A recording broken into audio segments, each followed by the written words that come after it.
Hey guys, what's up? I'm Gabi, and I'm here with Ariel Winter, voice of Sofia in Sofia the First, Royal Magic. Whether you're a kid or an adult, you've probably heard the theme song go mega viral on your For You page. I was a girl in the village doing all right, then I became a princess overnight. Ariel, I'm so excited to be here with you today. And I just wanted to start off by asking, because you've been with this show from the start, since 2012, I believe, correct? What did it feel like seeing part of a song that you've been hearing for years blow up on the internet and seeing so many probably different audiences enter the world of Sofia? It was absolutely incredible. I mean, Sofia was always one of my favorite characters I've ever played. Wow. So it was incredible to see people discovering Sofia for the first time, or people rediscovering Sofia, people just loving it. So it was absolutely incredible to see that. It was actually funny. At the time that was happening, my nieces called me like after some party that they went to, and they were like, "Judah, my friends made a rap to the Sofia the First theme song." And I was like, "You're kidding." And they were with their friends. And their friends were in the background like, "Oh my gosh, don't tell her that. And my niece was like, "Rap it for her." And she made her friends do, rap the Sofia the First theme song for me. And it was just incredible. And they were like, "We just love the show. Like, we've always loved it."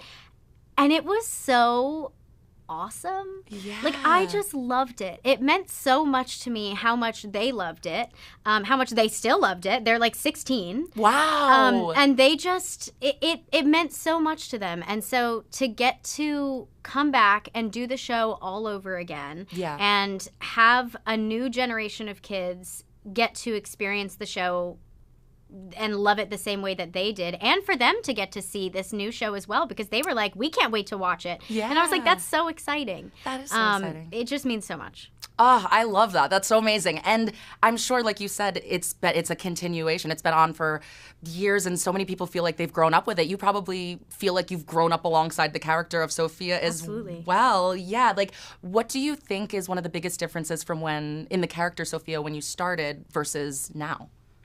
Well, I think Sofia's been pretty consistent, in my opinion. But I think what's a main difference about this show is obviously her environment. She's now at magic school instead of Royal Prep. Like in the first series, she was at Royal Prep learning to be royal, which was actually, it was actually interesting because it's like learning to be royal for us was like, you know, learning to be kind and a good person. However, she already was those things. And it was like, in some ways, she was more royal than some of the royals there. Wow.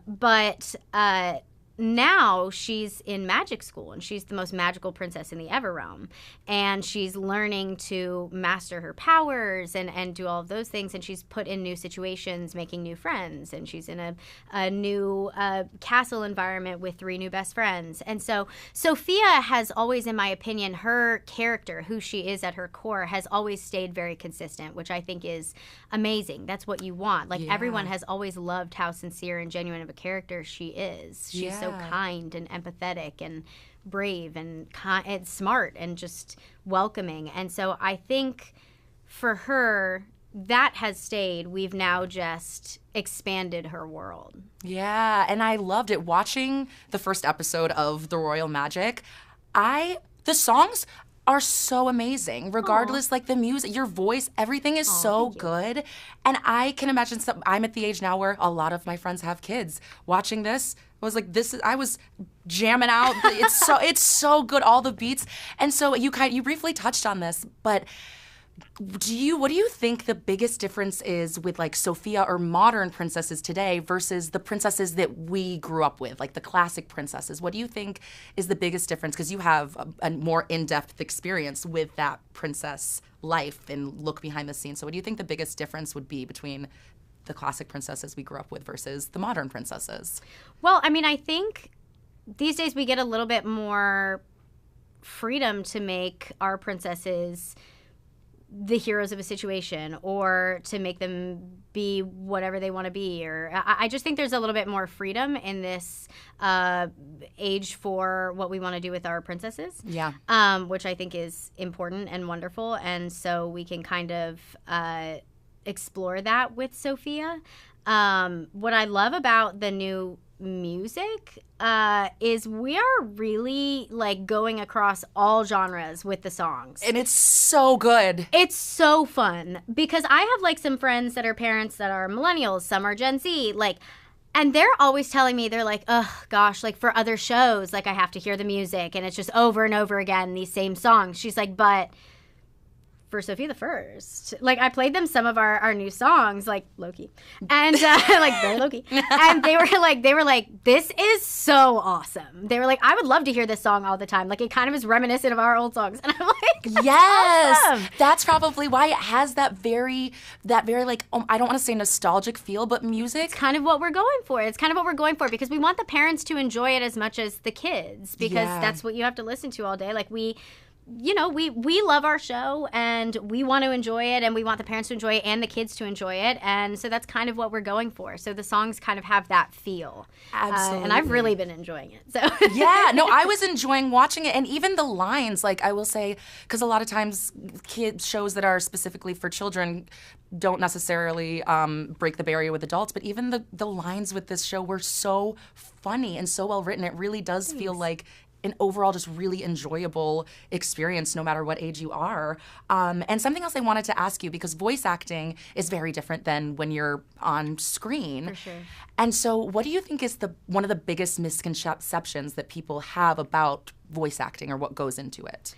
I think people, what I've gathered is that people think that voice acting must be really easy because you can show up to work in your pajamas, which I do often. Often. But voice acting is actually really tough. It's one of the very first things I got into when I was a little kid, so I don't think I really like registered how tough it was because I was 4 years old. Wow. But when I talk to people now, or like I help people out with voiceover auditions that are adults, it's really hard after a certain point to get out of your head and realize like what you need to do, because on camera work, like you're able to use your, you have facial expressions, you have your body, you have so many things that you're able to use to get your point across, to get that emotion across. But with voice work, you literally only have your voice. You have to make a drawing come to life and be able to emote entirely through your voice. And that is really difficult. And a lot of times you're not acting with anybody else. You're just in the booth by yourself. And yes, we have an amazing voice director, and he acts with me and he says the lines. But I don't have the other actors that we've cast to do the lines with me. We're not in a scene like this, like feeling each other's energy. It's not like that. So it can be very, very tough to do voice acting. I'd say that's probably a big misconception, is people think it's easy. Yeah, wow. And that's so, you articulated that so beautifully.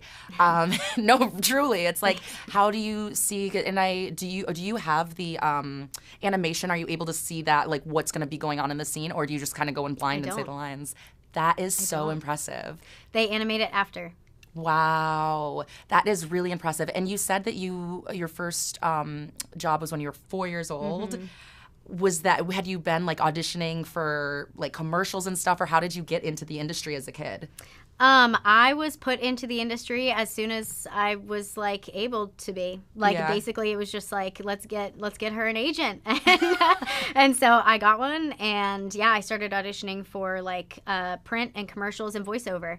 And then at 6 years old, I moved into film and television. Wow, that's amazing. And it seems like it's something you loved doing, or like have you always known that you wanted to do that? Yeah. I've always really liked it. I love that. I love that. And that's what it seems like Sofia, like you said earlier, she's just so authentically herself. And I love that message. And my final question for you is, how do you feel like you have grown as a person? We talked about Sofia, how she's grown. How do you feel like you've grown as a person since Sofia started in 2012 to now in 2026?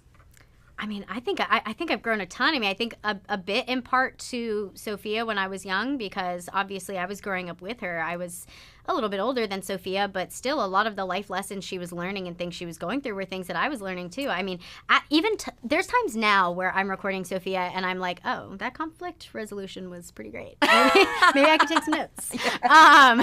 So like there's things that I feel like, over the years, it's been 15 years I've been doing this character now. Wow. I feel like there's been a lot of things that I've learned, whether it be from Sofia or just in general in my life, that it's like an insurmountable amount of like knowledge and experiences through so much at this time. I don't even know, but I mean, I think the biggest thing and takeaway from Sofia that I've always wanted to emulate is just the kindness that she has and the empathy. It's so important, and it's just innate to who she is, and that's what I love. Yeah, no, that's so beautiful, and I think so important too. Thank you so much for taking the time and chatting with me. I am so excited to see the rest of this series, and I'm so excited for you guys to check it out. Don't miss Sofia the First, The Royal Magic.